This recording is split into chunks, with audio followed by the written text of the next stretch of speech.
Soon to be Speaker of the House in January. His last job as Majority Leader this week with the veto session. Jay Kanzler here and Jane Duker. Jane, you are up. Ray Rice. Let's talk about the latest revelation. Ray Rice. Go ahead. So now we find out that Goodell was actually told by Ray Rice that he punched his then fiance. For those who don't know, ESPN is now reporting that Ray Rice, when talking about this with the commissioner, told Roger Goodell, I hit her. Numerous sources have told ESPN that, yes, Ray Rice did admit to hitting her in the elevator and told Roger Goodell. Correct. And so it's just another, sort of series of revelations that we're finding out from the NFL that, that the tape was delivered, but maybe he didn't see it. And, it's really, really frustrating. And it's botched, unbelievable. And so now we're in a situation. So, we see him get on when he did that interview with Norah O'Donnell saying, oh, when I saw the tape, it was sickening. And it was like, okay, which part of girl coming out of the elevator unconscious, being dragged by her boyfriend,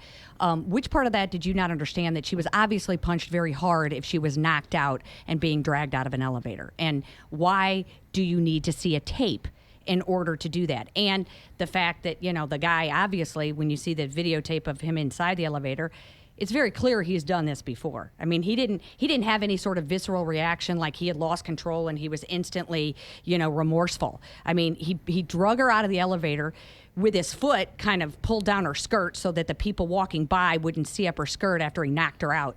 But he did take her shoes off first. Right, so he did. He did. He collected her shoes. It was... and let's face it, that's what it's always like. But it wasn't his first rodeo. And to think that we're not getting the swift reaction and compare to how Silver handled the NBA thing with Sterling's racist comments. They had his team out from under him very quickly. And you had, players turning their jerseys inside out, doing protests. You had the media. Everybody was like denouncing, and everybody joined in right away and said, this is never okay.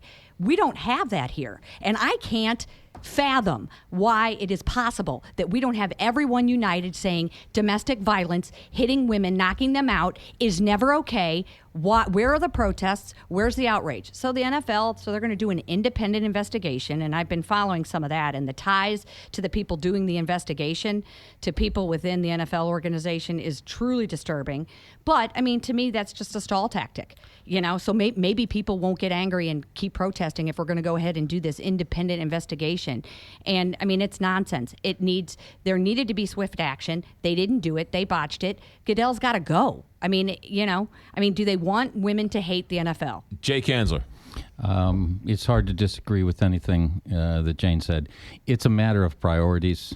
The NFL, in my opinion, has a history of not addressing priorities, not to compare the two. But if you take a look at how long it took them to acknowledge concussions and the serious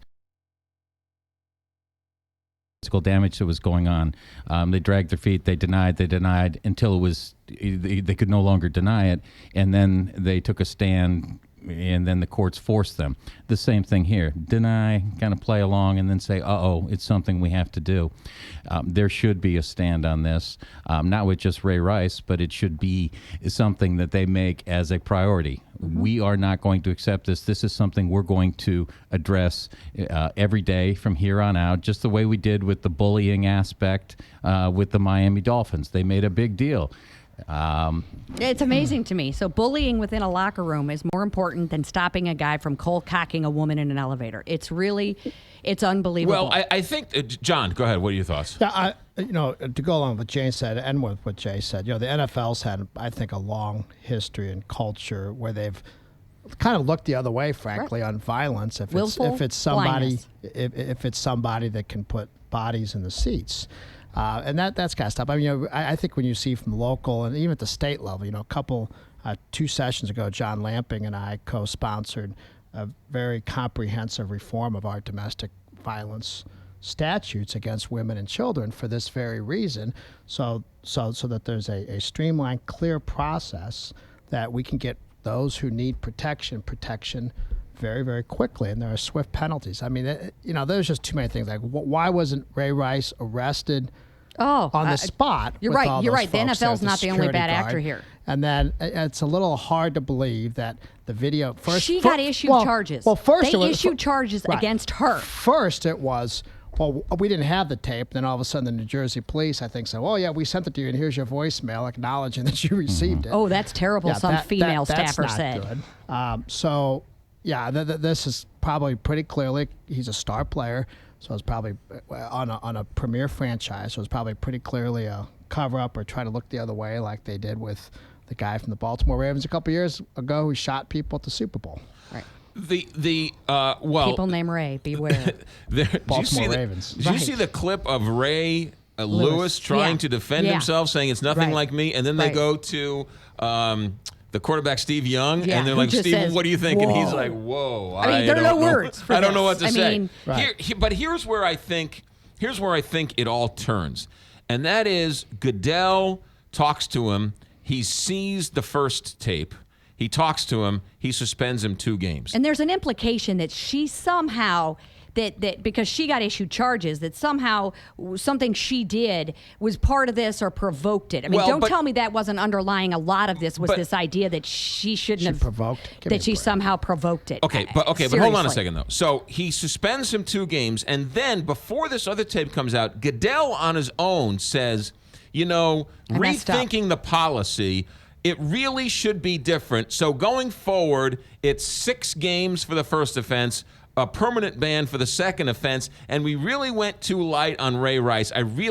I should have been harder on her. Mm-hmm. Then the video comes out where he's punching her, and then so not only did he admit before this first take I was too wrong, but didn't Right. change it. Right. Then comes along, changes the policy, doesn't change his, and then Ray Rice was punished a second time for the same offense. Absolutely. Ray Rice did nothing different. Absolutely. He was first suspended for 2 games. Now he's a lifetime ban, and But it's not a lifetime ban because what I find really, really hysterical about this, I mean, in a warped, sort of sick way, is at the same time that Roger Goodell is on TV saying, that, Ray Rice was, it was ambiguous and he was hedging and all this stuff. We're finding out about the tape. And, well, and we now know that the NFL had the tape. Right. And he's just sitting there barfing into the record about, how they couldn't have known and it was ambiguous and it was all and at the same time the tape is coming out showing how awful this was. There could be absolutely no belief that How she about- provoked it in any way, shape, or form that justified the Last- punches. That action. Yeah, Right. But absolutely. last night, I'm watching the game, and I'm watching Ben Roethlisberger, who's been accused of 2 rapes, was suspended 6 games by the NFL for personal conduct, but then got time off for good behavior, so it was only reduced to 4 games. If there was video of him raping the girl, would he be? Well, that's what I mean. You need to see it on video. So when women are being abused, you need to see it on video. I mean, I guess that's the deal. And that's what's really frightening to me is that, like I say, when I compare that to how the NBA reacted to racist comments, which was a completely appropriate response, that was probably the best I've ever seen sort of that situation How taken about the care of. fans last night wearing Ray Rice jerseys to the Right. game? I mean, and that's the other Men thing. and women. Right. And to think that we're not having the same sort of outrage about this, and that we even had an NBA player saying, she might have deserved it. I mean, and then having to delete the tweet. It's mind-numbing to me how far we have not come on coming to terms with issues and abuse of women. Well, and Money Mayweather kind of made the final statement. He defended Ray Rice too, so I guess we all should. Right. I Well, mean, and that's a you know guy what? who's going to make $1 billion over the Right. weekend. Well, and the sponsors better. I mean, because I think if this drags on much longer, I do think that people will stand up. I hope they do. But the bottom line is, until they start losing money, till sponsors, Pepsi, who's looking at this closely, they have $1 billion contract with the NFL, and they're looking at this closely. What about this Pepsi do you think needs to be watched further? I can't remember the guy's first name. His last name is McDonald, the defensive end for the San Francisco 49ers. Ray McDonald. Ray McDonald, another Ray. That's going to be Ray is a interesting. problem. That's I mean, going to be it's- interesting to see how that plays out, what is the response there too. Because always we can't change what's happened in the past, but we can certainly look at how we move forward. And right now the San Francisco 49ers, who have lost Aldon Smith to other problems, are saying, well, we're going to let Ray McDonald play through this and let the process work itself out. I don't know. It sounds like more Stall. foot dragging. Well, it's again, but the point I think to Jane's point and everyone's point is now we hear a man abuses a woman. Okay, we don't have a tape, but now we're all going to think the videotape. We're all gonna have that image in our Right. head for a long time, And we should. Absolutely, Absolutely you're right. should. You're right. And so, it's sad that it takes a tape to get people to respond the way they should have responded. Jane Duker, Jay Kanzler, John Deal. Back in a moment. The board meeting continues on the Big 5.